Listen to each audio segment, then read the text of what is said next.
মামা ভাগ্নের ব্যাংক দখল যেন দেশের ব্যাংকিং খাতের কালো অধ্যায়। আওয়ামী লীগের প্রয়াত নেতা আখতারুজ্জামান অস্ত্রের জোরে ব্যাংক দখল করেছিলেন, আর আধুনিক ব্যাংক দখলের খলনায়ক তার ভাগ্নে সাইফুল আলম। তারা দুজনেই অবশ্য ব্যবহার করেছেন রাষ্ট্রীয় মদদ, কেবল পাল্টেছেন ব্যাংক দখলের কৌশল। সাইদ আরমানের রিপোর্ট। ইউনাইটেড কমার্শিয়াল ব্যাংক 1983 সালে প্রতিষ্ঠা করেছিলেন দেশের কয়েকজন শিল্প উদ্যোক্তা। হাতে হাত রেখে এর কার্যক্রম শুরু করেন চট্টগ্রামের আখতারুজ্জামান বাবু, পারটেক্সের এম এ হাশেম, আওয়ামী লীগ নেতা জাফর আহমেদ ও হুমায়ুন জহির। পরে অবশ্য 1993 সালে ব্যাংকটির পরিচালক হুমায়ুন জহির খুন হন নিজের বাসায়। ধারণা করা হয় ব্যাংক নিয়ে দ্বন্দ্বে তার মৃত্যু। মামলায় আসামি করা হয় আখতারুজ্জামান বাবুকে। তার সাজাও হয়, জামিন নিয়ে দেশ ছাড়েন।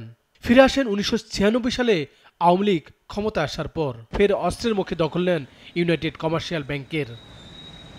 কালের বিবর্তে ব্যাংকটির নিয়ন্ত্রণ ছিল আখতারুজ্জামান বাবু ও এম এ হাশেম পরিবারের, তবে সেটিও টিকেনি। 2016 সালের পর ব্যাংকটির পুরো নিয়ন্ত্রণ নেয় বাবুর পরিবার। আওয়ামী লীগ গভর্নমেন্ট ক্ষমতা ছিল, যেদিন নাকি বোর্ডে আপনার এই পিস্তল নিয়ে মারামারি হলো, তখন আওয়ামী লীগ গভর্নমেন্টের ক্ষমতায়। তখন ফরাসউদ্দিন সাহেব বাংলাদেশ ব্যাংকের গভর্নর, তাই না? ফরাসউদ্দিন সাহেব যে সাইন করে যে আপনার ওদের বোর্ড মিটিং দখল করে নিল, বোর্ড মিটিং বন্ধ করে দিল, আওয়ামী লীগ গভর্নমেন্টের আমলেই কিন্তু এগুলো সব। আখতারুজ্জামান অস্ত্রের মুখে ব্যাংক দখল করলেও আধুনিক ব্যাংক দখলের কৌশল কিছুটা পাল্টেছে। যদিও দখলের খলনায়ক বাবুরই পরিবার, তার ভাগ্নে এস আলম। তিনিও একে একে 2017 সালে দখল শুরু করেন ব্যাংক। ব্যবহার করেন রাষ্ট্রীয় গোয়েন্দা সংস্থা।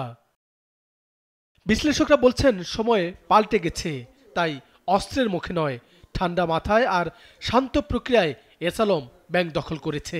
আখতারুজ্জামানের তো শুধুমাত্র ওই আপনার কি বলে ইউসিবিএল কেন্দ্রিক ছিল, কিন্তু এস আলমের তো ব্যাপক, এবং S Alam it was back by the government also, তাই না? কিন্তু আখতারুজ্জামানকে তো গভর্নমেন্ট ব্যাক করেনি। অর্থনীতিতে রাজনীতির ঢোকার বিপদ অনেক।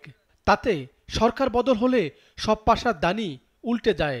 তবে সবচেয়ে বেশি বিপদে পড়ে অর্থনীতি ও সামগ্রিক ব্যাংক খাত। বিশ্লেষকরা বলছেন অর্থনীতির সঙ্গে রাজনীতি মেশানোর পথ রুখতে হবে অন্তর্বর্তীকালীন সরকারকে। সাইদ আরমান, নাগরিক, ঢাকা। 250-টিরও বেশি ডিজাইন অপশন নিয়ে ওয়ালটন স্মার্ট ফ্রিজ, বোঝে আপনার প্রয়োজন।